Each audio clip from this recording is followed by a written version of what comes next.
Just letting you know this is only my spoiler first impressions of the episode. Check my pinned comment for a free gift related to this video. And to watch my unfiltered reactions with exclusive bonuses, join my Asha Media TV Club. The link is in the description box below. Now, here's my afterthoughts of this episode of Fringe. Okay, whoa, holy crap! I don't even know where to start, except for the most obvious right now, so I'm going to have to work my way backwards. How does he just end up... Okay, maybe if I take a minute. Alright. September didn't follow his order to erase Peter. Check. And so, the glitching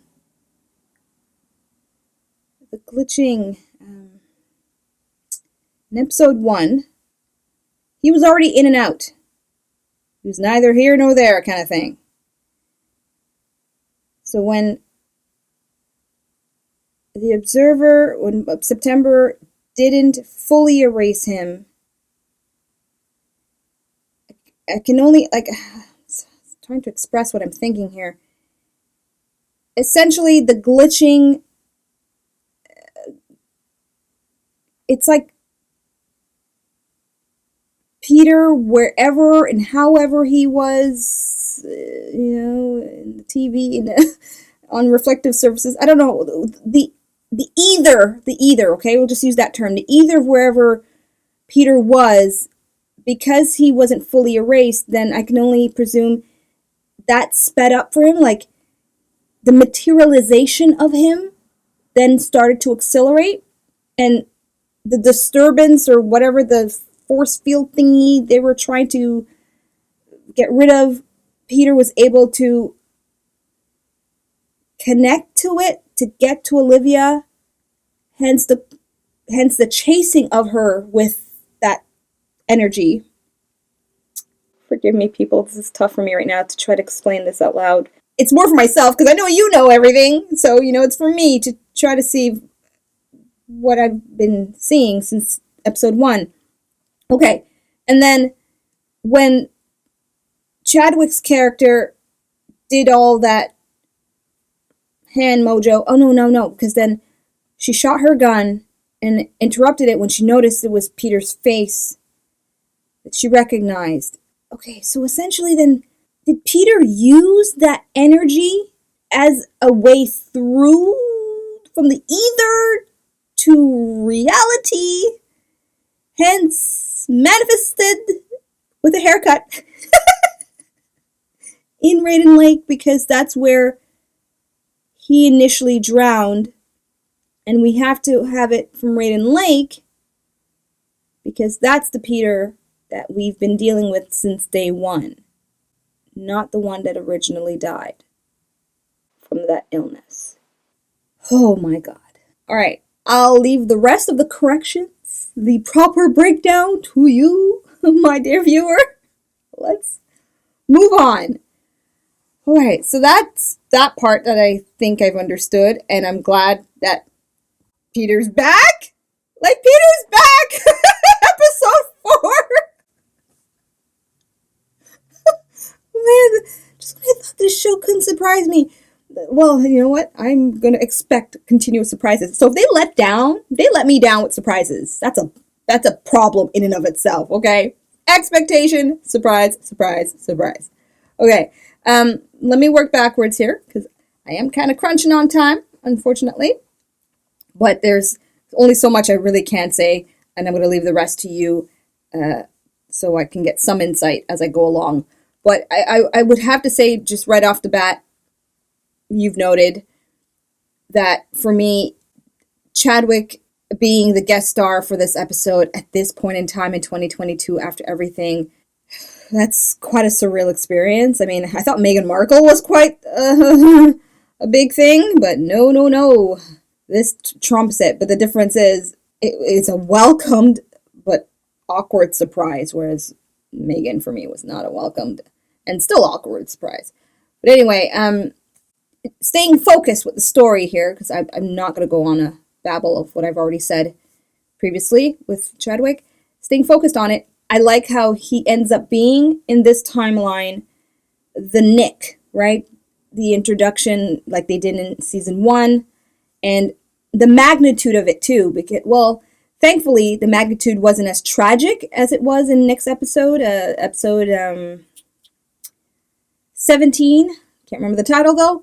In that episode, Nick did some serious damage to people and all that with his emotions. So in this case, I like the difference of damage that more or less was told in story form or as a recollection of a bad memory. That whole thing with his date and then pulling out the fillings out of her teeth. Really think about that. That's freaking horrific. Okay, especially if she had more than one filling. But like a whole teeth full of fillings. Anyway, I like that twist. And there were some lines I recognized given to the other Cortexiphan people that I ended up seeing towards the latter part of season 2. Because one of the lines came from the guy who gives you cancer. I can't remember his name. Was it James? Could have been James. But I remember him telling Walter, "You've changed. You're not the same guy." And then he gets this line. I like that. I like how they kind of incorporated all of them into this one character so far. Because I'm sure we'll see at least one more, right? Cortexiphan is a thing here. It's part of the Fringe series. So, subject, I don't know, 37. I'd like to know who the last subject was. Okay, that was cool. What else? Let me just look back here. Walter, yes. Let's, of course, address the more of the main thing with this particular episode leading into Walter's path here with the whole narrative. And that's not Nina. Oh, well, that's another subject. Not Nina. God. Olivia and Walter and her experience with him, the bonding experience they had with the hotel. Again, addressing very, very tactfully the mental health aspect with Walter, not wanting to go back to St. Clair's, rightfully so.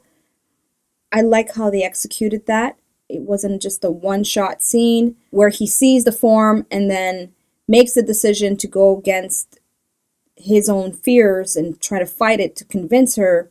It all kind of led up in a very organic way with some near misses where you weren't sure if maybe she would make that decision, but you kind of have faith she would anyway. Not just for the sake of the show, but just also with the story and her own appreciation and respect for Walter and love for Walter as a father figure to her. That's how I see it. I've always seen it that way. And I think it's meant to be seen that way. Okay. Love that. Totally love that. Now, with the subject of Nina knowing about her prom date. So I guess in this timeline, her and Nina had a relationship way before in her youth. How that came about, I will let the episode unfold that. I hope they touch on it again. I hope that's just not for me to just know. Oh, well, no. That's my pessimism talking. Trying to curb that. It's another one of my habitual ways of thinking when it comes to TV shows because of all the shit I've had to endure in mainstream media for the past 2-3 years. So I'm trying to rein that in and not let it apply or project itself onto wonderful series like this one. Okay, so yes, I'm looking forward to more revelation with her relationship with Nina and how close they are and what's that all about. And now I did briefly mention that I have been curious about William Bell, and he does talk about William Bell in past tense. So, I mean, am I to believe William then is in the other universe, alive and well? Since everything that's happened didn't happen anyway? I think that they're going to make a new narrative with that one, so that's going to be fascinating. Nina's running massive dynamic, as she was in season 1. Alright, my wheels are going round and round, but I'm going to try to halt them because I want to just appreciate as I go. and also take more confidence in viewer response and feedback rather than going off into my own little world, right? Let's make this a mutual thing. I react, somewhat of a review, and you lend your feedback going forward. All right, so Ashamoji, it's a definite 5. There's hands down, and that's great to have subsequent episodes be this awesome. I cannot wait to keep watching and see now how Peter is going to convince Olivia and Walter that he's from other timelines. Because, I mean, at this point, they've seen all kinds of stuff, so I can't put it past Walter not to believe it, but Olivia. And you should know what I'm now thinking more than anything. Peter and Olivia. Right? How is he going to win back her love? Like, yeah, okay. You know that's on my mind. Okay, we'll leave it there. So there you have it. Those are my afterthoughts of episode 4 from the 4th season of Fringe.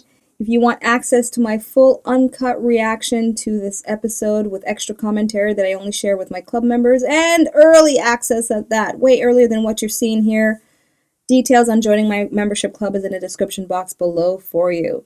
So, until episode 5, I'm tuning out, everyone. Peace out. Thank you so much for watching. Be sure to subscribe and check out my other videos.